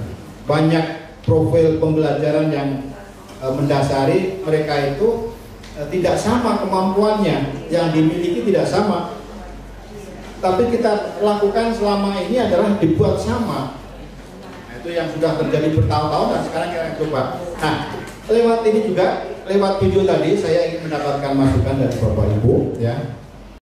Bagaimana pendapat Bapak Ibu mengenai kurikulum yang di video tadi dan kurikulum yang ada di Bapak Ibu lakukan di kelas-kelasnya, sehingga nanti oh ini loh ternyata kita itu selama ini yang kita lakukan sudah betul, ya, kayak itu, dan tidak perlu berubah. Ya, dipersilakan satu di sini satu.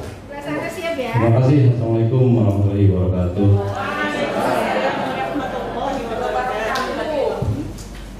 tadi menggambarkan video Pak ya. Jadi untuk kurikulum Merdeka itu berbasis kepada karakter dan bakat siswa. Di kurikulum Merdeka ini, guru hanya sebagai penghubung pada bakat siswa. Yang saya ketahui seperti itu Pak.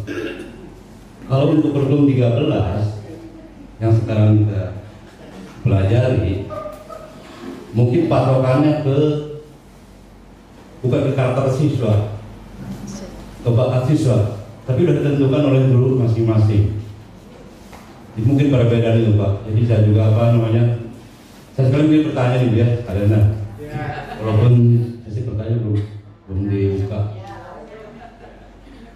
Begini Bu, tadi Bu Hadi Neni menjelaskan indeks kemampuan siswa nasional maupun internasional. Ya, literasi kan. Dari dulu kan grade-nya kan di bawah rata-rata, paling meningkat berapa dikit. Kurikulum berganti beberapa kurikulum. Kurikulum semuanya baik, tapi kenapa seperti itu? Mungkin begini Bu, perbandingan di luar negeri misalnya Singapura, itu prestasi belajar akan lebih meningkat, lebih baik. Tapi di Indonesia ganti kurikulum, gurunya pelatihan, tapi yang tidak lupa itu masyarakat murid yang kurang perhatian. Kesejahteraan murid, kesejahteraan masyarakat itu akan berpengaruh pada pendidikan. Bagaimana mungkin siswa mereka bersekolah berpikiran besok saya beli buku apa, besok saya makan apa? Itu kan berpikirnya bagaimana berpikir inovasi, bagaimana berpikir kreatif dari segi makanan, dari segi makanan dan sebagainya kurang mempengaruhi. Jadi walaupun kurikulumnya berganti, tapi kesejahteraan masyarakat, kesejahteraan siswa-siswi itu tidak diperhatikan oleh pemerintah. Jadi kan guru terus pelatihan, tingkatkan guru, ya kan, tingkatkan, tidak ada perhatian ke masyarakat, ke anak-anak murid. Apalagi kurikulum Merdeka ini diterapkan di pelosok daerah. Jadi yang saya ketahui kurikulum Merdeka ini akan berlaku kalau nggak salah Bu ya, tahun ajaran 2022-2023 kalau tidak salah. Berapa? Itu tergantung kemampuan masing-masing sekolah. Tahapan pun sama dengan seperti kurikulum 13. Mungkin ada tahapan persiapan dan sebagainya. Yang jadi masalah, kalau nggak salah ini kurikulum Merdeka ini akan dipergunakan pada tahun 2024 ya, secara keseluruhan, yang saya launchingnya. Nah, di sana kita tahu bahwa pada tahun 2024 itu akan ada pergantian kepemimpinan, ada pergantian pemilihan. Mungkinkah kurikulum akan berjalan setelah berganti pemimpin? Mungkin kebijakan akan selalu berganti. Mungkin saya terima kasih. Assalamualaikum warahmatullahi wabarakatuh. Sebelum menjawab itu, ya, saya ingin berdialog, berdiskusi dulu ya dengan pernyataan yang pertama. Ya.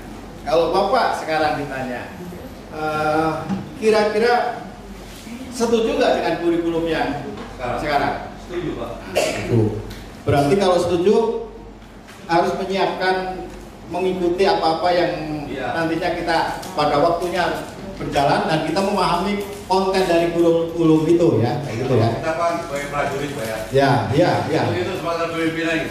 Justru kita akan sadar kalau menjadi seorang PNS, menjadi guru, apa yang sudah diprogramkan di pusat sana kita harus mengikuti. Itu yang saya pahamkan sebagai seorang PNS, sebagai seorang guru. Kalau sudah kebijakan pemerintahnya kayak gitu, maka akan kita ikuti. Setuju ya kayak gitu ya? Kalau saya begitu. Jadi sami'na wa ata'na ya. Yang disampaikan oleh pemerintah itu ya kita ikuti. Jangan sampai pemikirannya, kita ada di dalam lingkungan pemerintahan, sebagai sekolahnya itu berada di pemerintahan, ya kita ikuti. Jangan sampai kita punya pemikiran itu akal-akalan dari pemerintah yang sekarang nanti akan diganti, nggak usah diikuti. Itu kesalahan besar, karena kita juga kalau sebagai seorang Islam ya, ustazah yang kan kita disuruh diperintahkan untuk mengikuti apa yang diperintahkan oleh Allah ya, dan Rasulnya, dan juga pemerintahannya, ulil amrinya. Nah, ulil amri kita kan pemerintah saat ini. Pemahaman kita kan harus ke sana dulu, yang pertama.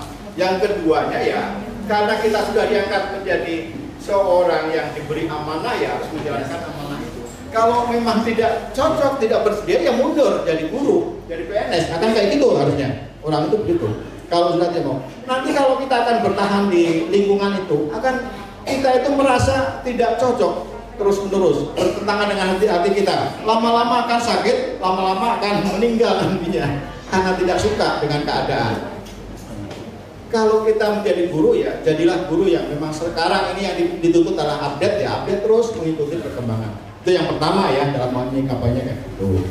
Kemudian yang berikutnya ya, kurikulum itu kalau Bapak Ibu membaca ya, yang namanya kurikulum itu kan kontennya sebenarnya kalau di luar negeri itu sudah menjurus kepada apa yang dibutuhkan oleh dia, tidak semuanya diajarkan. Tapi di Indonesia masih banyak materinya kayak gitu. Sehingga apa? Kita memang tidak bisa memberikan materi yang sampai sedetil seluas-luasnya karena terlalu banyak materi yang diajarkan. Pemahaman saya begitu. Sehingga apa? Lama-kelamaan kurikulum kita itu akan mengarah kepada esensi-esensi pada tingkatan-tingkatan, pada fase-fase yang dibutuhkan. Pada usia SD yang dipelajari apa, SMP apa, SMA apa, kayak gitu. Dan cara yang kita gunakan selama ini yang memang belum mengarah kepada keberhasilan dalam capaian, maka akan mengarah ke sana. Contohnya Pak, ujian nasional ditiadakan. Karena apa? Ujian nasional bukan merupakan penentu kelulusan. Buat apa kita gunakan ujian nasional yang sebegitu banyaknya biaya, tenaga dikuras habis untuk melakukan ujian nasional. Akhirnya kalau itu digunakan hanya sebagai standarisasi, maka digunakan asesmen. Asesmen apakah semua siswa akan mengikuti ujian? Tidak kan? Karena yang digunakan standar, misalkan satu sekolah untuk melihat bagaimana kondisi belajar siswanya, lingkungannya, karakter profil anaknya dan segala macamnya, itu yang digunakan adalah untuk kegiatan asesmen sekarang itu begitu. Sebelumnya yang terjadi ya kayak gitu. Itu kurikulum Merdeka akan mengarahnya ke sana ke depannya. Kemudian selain itu juga banyak hal yang dirasakan ya, ternyata memang ada hal yang tidak digunakan tapi dulu itu kesannya dipaksa-paksakan. Maka kalau kita masih menggunakan kayak itu, maka tidak merdeka. Sama sekali kita itu tidak merdeka kalau nggak kayak gitu. Penjajahan di dalam pendidikan, terutama untuk kita yang di kelas saja, akan lebih parah lagi nantinya. Ya, kalau sudah ngomong nanti akan banyak kemana-mana ya. Kita langsung aja hubungkan dengan yang terakhir tadi ya. Saya mengapresiasi juga kalau kurikulum itu dirubah apapun juga tidak akan bisa menghasilkan prestasi ya yang bagus, misalkan capaiannya yang diharapkan tidak terpenuhi. Memang kesejahteraan itu sangat utama, tapi tidak melulu kayak gitu juga ya. Contohnya apa? Apakah Filipina, apakah Thailand itu kondisinya sangat makmur? Apakah mereka juga mendapatkan apa yang kita sampaikan tadi mengenai mereka itu bisa hidup yang sejahtera? Tidak juga. Tapi mereka bisa mendapatkan posisi yang lebih tinggi daripada kita. Berarti ada kesalahan di dalam pengelolaan kurikulum kita yang kayak gitu. Dan maka tidak salah apabila kita tuh selalu mengupdate kurikulum. Sebenarnya kurikulum diupdate karena sesuai dengan perkembangan zamannya sudah tidak relevan lagi yang terjadi kemarin-kemarin. Kalau kita tidak menggunakan misalkan digitalisasi, maka sekolah tidak akan berjalan. Kita akan mengalami kesulitan. Bagaimana sekarang pemerintah ingin melakukan peningkatan SDM, terutama gurunya. Kalau kita harus menggunakan yang pola-pola lama, misalkan di training dikumpulkan di Jakarta sebulan, ya. Kemudian gurunya yang di training semuanya, apakah nantinya sekolahnya nggak libur? Nggak bisa menjalankan nantinya. Nah sekarang mudah dengan cara pola-pola yang sekarang. Dengan cara apa? Digitalisasi dengan daring. Saya, Bapak Ibu, ya sekali lagi untuk menyampaikan aja supaya juga tertarik dari guru penggerak. Di tahun sebelumnya itu dengan Pandeglang selama 9 bulan. Tanpa pernah ketemu tatap muka kayak gini. Ketemu itu sudah mau wisuda di sana di Horizon Tangerang. Dan terakhir pada waktu pertemuan terakhir untuk video conference pada waktu saya di Malang lagi kegiatan pelatihan, saya juga pelatihan tapi harus menyampaikan materi terakhir pada waktu malam-malam video conference terakhir itu. Mereka dengan merasa keterikatnya tinggi ya dengan gurunya, ibarat saya gurunya, padahal nggak pernah ketemu, nggak pernah apa. Guru-guru itu saya berikan materi untuk materi dibahas sedikit, tapi testimoni dari pembelajaran mereka selama 9 bulan itu disampaikan. Ternyata banyak yang menangis. Kalau kita guru melakukan kayak itu dengan siswa, maka sangat luar biasa. Tidak pernah belajar bersama, tidak pernah dikasih modul oleh saya, ya mereka belajar sendiri, hanya bertemu dengan secara asinkron tiap harinya, ya saya kayak begini 2 jam membuka materinya, mereka mengerjakan LMS, tugas-tugas yang ada, saya mengoreksi, ya berdiskusi dan segala macamnya, akhirnya selesai sama 9 bulan. Mereka akhirnya menjadi guru penggerak yang tadinya calon, berarti harus lulus dari guru penggerak. Alhamdulillah ya, semuanya karena sudah awalnya itu merasa berat juga, tapi lama-lama merasa begitu sudah masuk kepada materi, iya ternyata guru itu terpanggil harus seperti itu, tidak seperti yang sebelumnya itu dalam guru penggerak. Sehingga di sini digunakan beberapa video yang ada di dalam platform itu adalah pembelajaran yang ada di guru penggerak dan nanti akan digunakan di sekolah penggerak. Sekolah penggerak itu ya materinya materi-materi ini banyak yang menggunakan materi-materi dari guru penggeraknya, guru yang mengajarnya kan berarti dari sana. Sehingga akan seiring ada guru penggerak, ada sekolah penggerak. Guru penggerak adalah yang dilatih langsung oleh kementerian, nanti akan digunakan di pembelajaran di sekolahnya masing-masing, baik kurikulum yang merdeka ataupun kurikulum yang belum merdeka. 2013 berarti belum merdeka. Kurikulum darurat juga belum merdeka. Nah, tuh nanti Bapak Ibu bisa menggunakan kurikulum modul-modul yang ada di sana di video inspirasi tadi. Ya, pembelajaran berdiferensiasinya akan digunakan di pembelajaran kalau misalkan di kelas 7, kelas 8, kelas 9 yang bukan menjalankan kurikulum merdeka masih relevan dan sangat relevan sekali. Hanya kontennya aja yang konten 2013, tapi cara menyajikannya, mengajarnya menggunakan kurikulum menggunakan kurikulum paradigma baru, ya, atau dikatakan di situ pembelajarannya menggunakan pembelajaran berdiferensiasi, itu diantaranya, ya. Jadi saya akhirnya kita buat apa capek-capek bekerja yang di atas saya aja kayak gitu kan. Seringnya kan begitu, apalagi pengawasannya bisanya ngomong doang, apalagi nggak pernah datang ke sekolah, tahu-tahu ngomong di sana bagus-bagus. Tapi percaya, maka kami juga selalu ya mendampingi Bu Haji tadi di awal tadi. Tujuannya adalah ke sana. Mari bersama-sama kita ya untuk menjalankan tugas kita secara baik dan kita melakukan persiapan kurikulum yang baru, kurikulum merdeka secara baik dengan belajar dari sekarang. Setuju Pak ya, begitu? Oke, lanjut yang kedua. Khusus untuk pelajaran saya Pak, seni budaya. Setelah saya dapatkan informasi kemarin itu bahwa ketika sudah kurikulum merdeka ini, seni budaya adalah merupakan pilihan. Ketika di sekolah itu ada guru mata pelajaran seni budaya dan prakarya, maka harus dipilih satu, gitu ya Pak ya. Nah kebetulan di sekolah kita ada 3 guru seni budaya, ada seni musik, ada seni tari, dan seni rupa lengkap. Prakarya juga ada, tapi mungkin kalau prakarya tidak sesuai Pak latar belakang pendidikannya seperti itu. Apabila melihat dari apa yang sudah disampaikan oleh Bu Haji dengan Pak Haji tentang kurikulum Merdeka ini, alhamdulillah Pak ada sedikit pencerahan ke saya ya Pak ya. Terus terang, kalau Bapak tanya saya setuju atau tidak, saya setuju Pak, terus terang. Karena apa? Yang pertama, ketika saya mengajarkan seni numerasi, misalkan kita pilih di sini, maka tinggal menggunakan. Lanjut, gunakan yang online atau yang offline.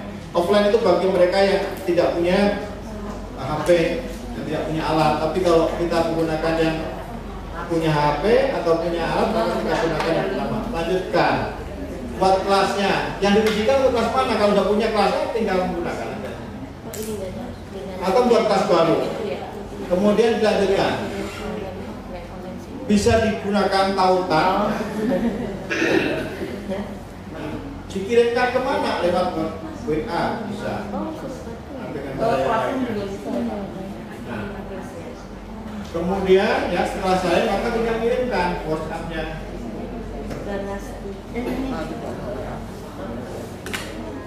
Berulang ya, sekali aja nanti.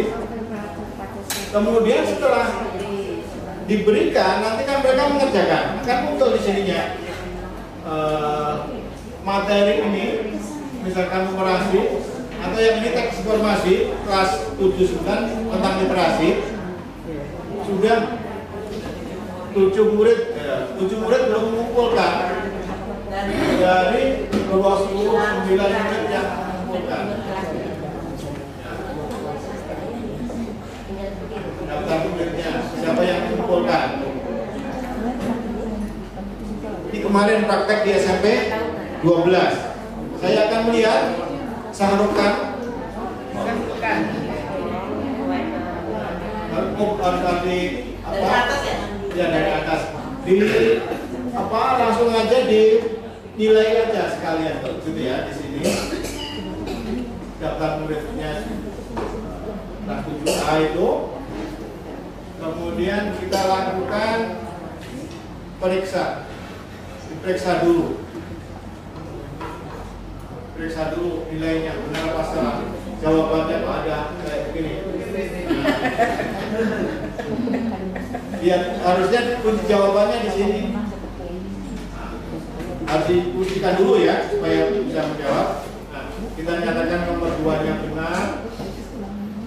Baru simpan, lihat hasilnya. Setelah disimpan, maka hasilnya akan muncul. Dianalisis oleh alat. Kemudian ya setelah tahu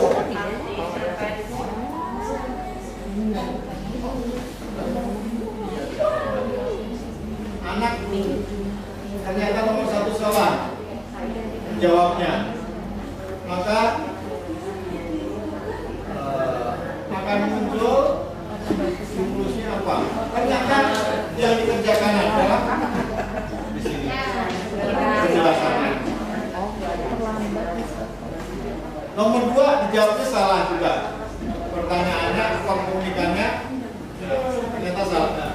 Beri tanda tengah, kenyataannya benar. Ini dinyatakan salah. Nomor 3 juga demikian. Nah ini yang nomor 4 benar. Begitu seterusnya. Nah.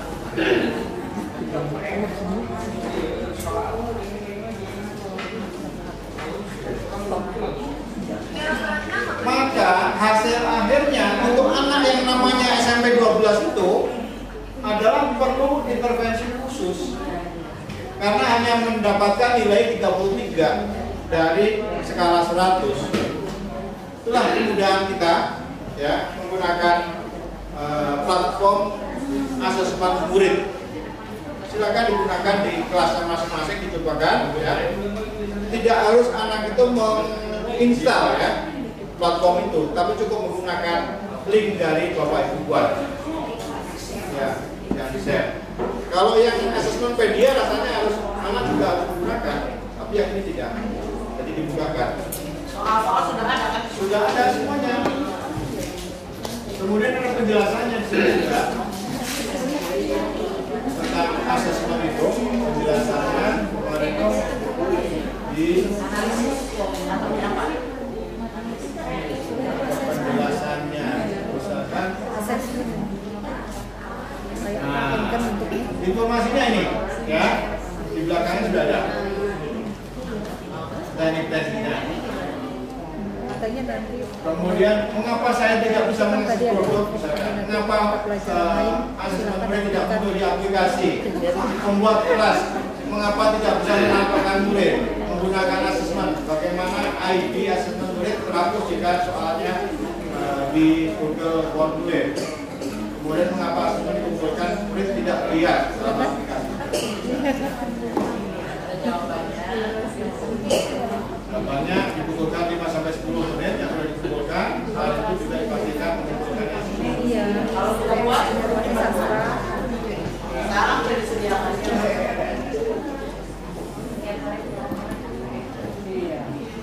Dan sini kalau sudah kita pernah memilih soal-soal yang kita gunakan, tinggal menggunakan saja. Dan juga yang pernah dilakukan juga boleh. Oke, ya. Saya kira cukup sekian. Silakan dicobakan sendiri kelanjutannya. Persiapkan secara baik untuk menghadapi kurikulum Merdeka di tahun ajaran baru di kelas 7 ya. Saya kira waktunya sudah cukup untuk melanjutkan kegiatan yang di sekolah ini. Saya akan undur diri, mohon izin ya. Terima kasih. Assalamualaikum warahmatullahi wabarakatuh.